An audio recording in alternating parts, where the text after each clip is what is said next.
Here to review a handful of trailers you may have missed is our very own Desiree Williams. Desiree? So for our first trailer, let's look at the film Our Brand is Crisis, starring Sandra Bullock and Billy Bob Thornton. Bullock's character comes out of retirement to help a failing Central American presidential candidate. Her enemy political consultant, played by Thornton, is campaigning for the other candidate. The film follows the battle between these characters and their candidates in the election. Overall, I think the most interesting part of this trailer is the fact that it is Sandra Bullock in a political movie, one based on a true story. We are used to seeing her in romantic comedy films where she plays a fun character. Seeing her play a serious and scheming politician is quite a change.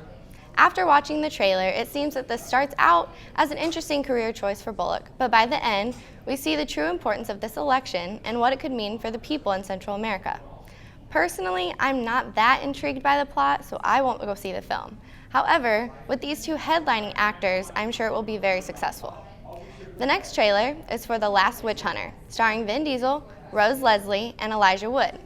The film is set in modern times, yet witches are still living. Diesel's character killed the Queen Witch ages ago, but she cursed him in the process. He was cursed with immortality and separated from his loved ones for the rest of his life. Now that the most powerful witches have returned, Diesel's character, being the last of his kind, must destroy them once again. The trailer shows some fictional aspects of the film combined with the reality of the modern world, which really grabbed my attention. There are great special effects that created a dream world that I'm also very interested to learn more about. I also think this is a great film for Diesel because he uses his signature action skills a lot, but he also has to show more emotion. I will definitely watch this film in theaters. Lastly, let's look at Jem and the Holograms, starring Aubrey Peoples, Stephanie Scott, Aurora Pereno, and Haley Kiyoko. It's a classic story of a young girl in a small town finding her way to big city success. Jem starts out as a girl named Jerica who lives under her aunt's roof, along with her biological sister and two foster sisters. Jerica records a song she wrote and skyrockets from an internet video star to a global sensation.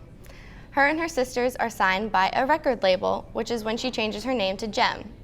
However, the label wants Jem to go solo, so she has to decide what is most important in the end. I haven't seen these actors in many other shows or films, so it will definitely be interesting to see how they could do in this film. Could it be their big break? I also love their band persona. They're punk rock girls who wear spiky clothes, wigs, and lots of makeup that becomes iconic for their band. It looks like an upbeat movie that shows a dream come true for every aspiring musician. I'd watch this in theaters, especially because Aubrey Peoples stars in the TV show Nashville, and I'd love to see her in a film role. Thanks, Desiree.